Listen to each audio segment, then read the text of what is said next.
Hello everyone, welcome again to live session of Manulaw classes. I am Dinesh Kumar and I am former assistant professor of law at Campus Law Center Law Faculty, Delhi University, and presently I am working as an academic head of Manulaw classes. So dear students, in today's session I will discuss with you one of the landmark judgment of Honorable Supreme Court, that is in the case of Abdul Wahid versus State of Madhya Pradesh. This case has been decided by Honorable Supreme Court in March 2022.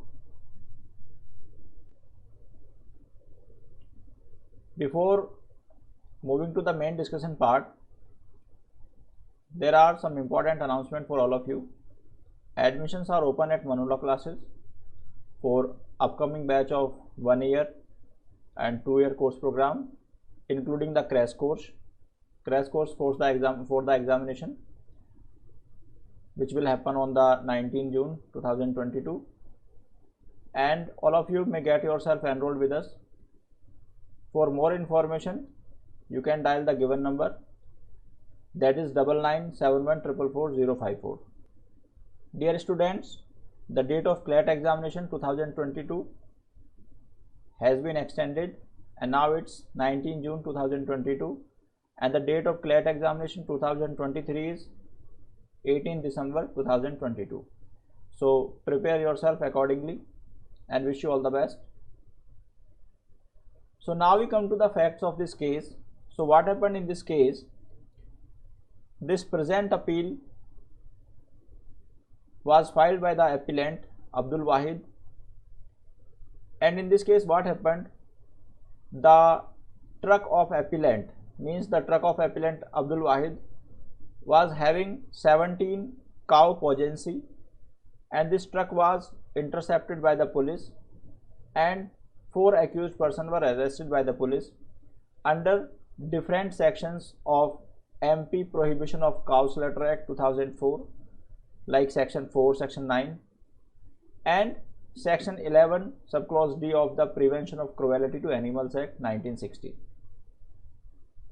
When these 4 accused were charged under these different sections of the different laws, the vehicle, means that is truck, it was also seized by this district magistrate of the concerned area, and all these accused were prosecuted in the trial court, but Honorable Trial Court acquitted all these accused persons, and the prosecution could not prove the guilt of all these accused persons beyond the reasonable doubt as per the requirement of Indian Evidence Act. But the district magistrate did not release the truck. Now appellant moved to the Honorable High Court or MP High Court against the decision of district magistrate regarding the confiscation of the truck or the property of the appellant, but Honorable High Court considered that the decision of acquittal by the trial court is good according to the law, or it's according to the law, but the district magistrate is not bound to release the confiscated property, that is truck, in the given case.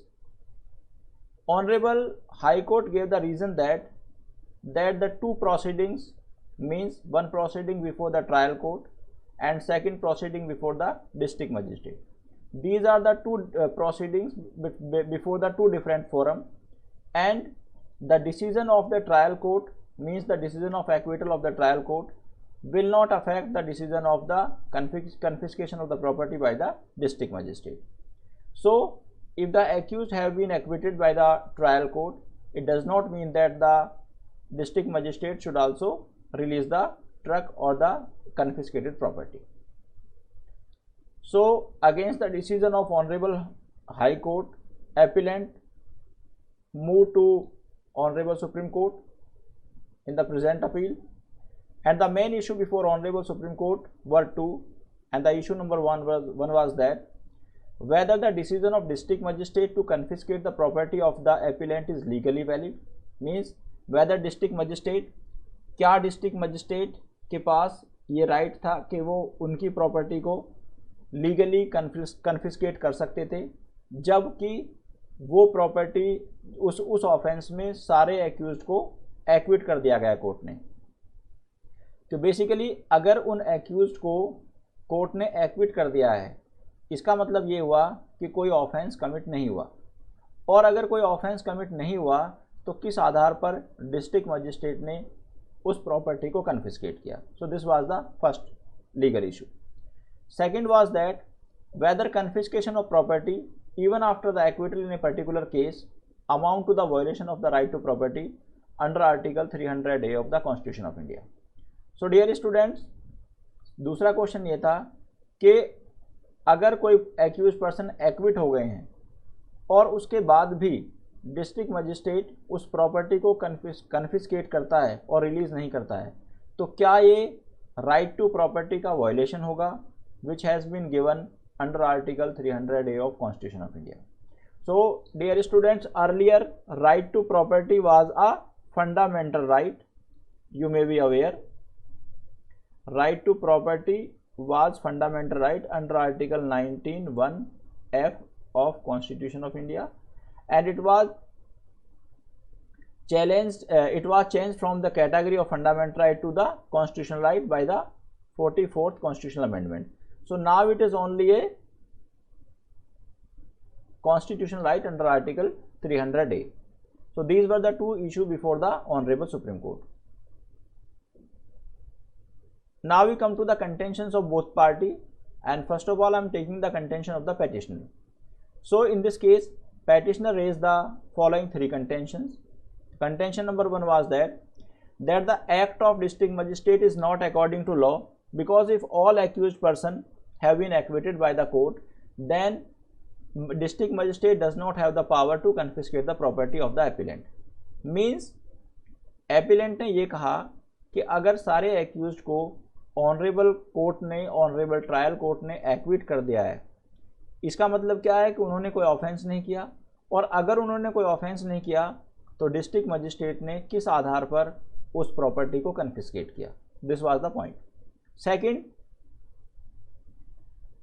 Second point was that since appellant did not commit any offense, so if the person did not commit any offense, then on what basis he can be deprived of his property, and if even without committing any offense he is being deprived from his property, then it amounts to the violation of his constitutional right under article 300A of Constitution of India.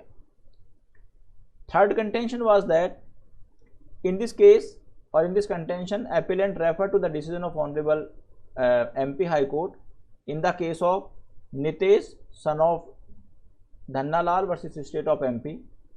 In this case, Honorable MP High Court held that unless a criminal offence is committed, the confiscation of vehicle is unwarranted.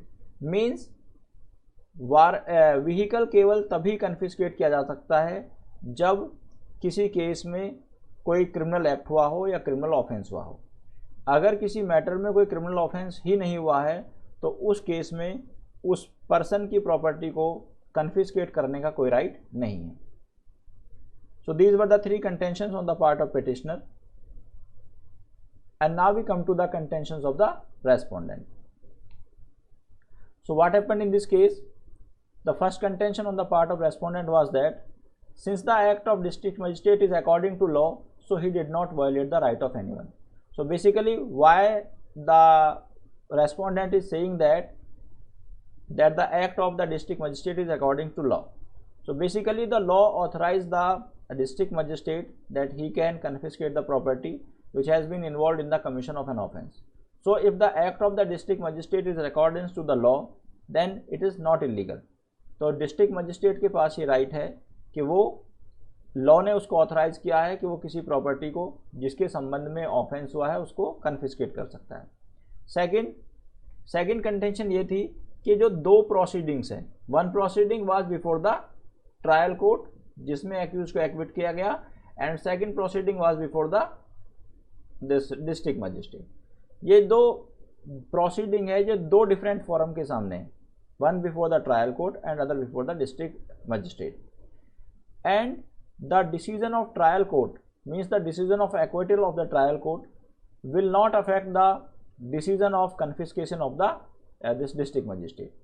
इसका मतलब ये हुआ कि अगर trial court ने उन 4 accused को equity भी कर दिया है तो इससे ऑटोमेटिकली ये इन्फ्रेंस ड्रॉ नहीं किया जा सकता कि डिस्ट्रिक्ट मजिस्ट्रेट को बिना लीगल फॉर्मेलिटीज़ के, बिना लीगल बेसिस के उस प्रॉपर्टी को रिलीज़ कर देना चाहिए। इसलिए अगर डिस्ट्रिक्ट मजिस्ट्रेट ने उस प्रॉपर्टी को अभी तक रिलीज़ नहीं किया है, then nothing is illegal in this act of the district magistrate. Next, respondent referred section 13A of this act, and in this section, this section is the Prevention of Cruelty Against Animal Act. He contended that the burden of proof is upon the accused person that his property was not involved in the commission of any offense. Means इस case में court के acquittal के decision के आधार पर district magistrate property को release करने के लिए बाउंड नहीं है, बल्कि एपिलेंट को सेपरेटली इस बात को प्रूफ करना पड़ेगा कि उसका जो प्रॉपर्टी है it was not involve in the commission of an offence, उसकी प्रॉपर्टी किसी भी ऑफेंस के कमीशन में इन्वॉल्व नहीं थी। So honourable supreme court analyse the decision of analyse the contention of both the parties. Honourable supreme court ने दोनों party contention को एनालाइज किया, and finally it came to the conclusion that if a person is deprived from his property without any legal justification, without any legal basis, then it amounts to the violation of his right to property under Article 300A of the Constitution of India. Honorable Supreme Court held that state can deprive a person from his property only when it is proved that the property has been illegally obtained or property is the part of any proceed from the crime. So अगर state ये prove कर देता है कि property किसी illegal act में या किसी क्रिमिनल एक्ट में इन्वॉल्व है या प्रॉपर्टी किसी गलत तरीके से ली गई है, then only a person can be deprive from his property. Apart from these two situation a person can not be deprive from his right to property. तो इन दो सिचुएशन के अलावा किसी भी पर्सन को उसके राइट टू प्रॉपर्टी से हम डिप्राइव नहीं कर सकते।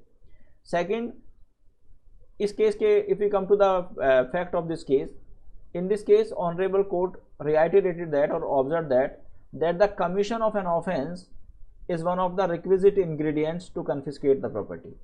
Means अगर कोई ऑफेंस ही नहीं हुआ है तब डिस्ट्रिक्ट मजिस्ट्रेट के पास उस प्रॉपर्टी को कन्फिस्केट करने का कोई राइट नहीं है। जैसा कि इस केस में अगर कोर्ट में ये प्रूव हो गया that all those 4 accused person were not involved in the commission of any offense and all the 4 accused persons were acquitted by the honorable court, तब the district magistrate does not have any power or jurisdiction confiscate the property. So honorable Supreme Court gave the direction in this case to release the property and further gave the ratio decidendi that if a person is deprived from his property even without any legal justification, then it also amounts to the violation of his right to property under Article 300A of the Constitution of India. So that's all for today, my dear students. I will come again with the next latest judgment of the Honorable Supreme Court. Till then, thank you very much. Goodbye.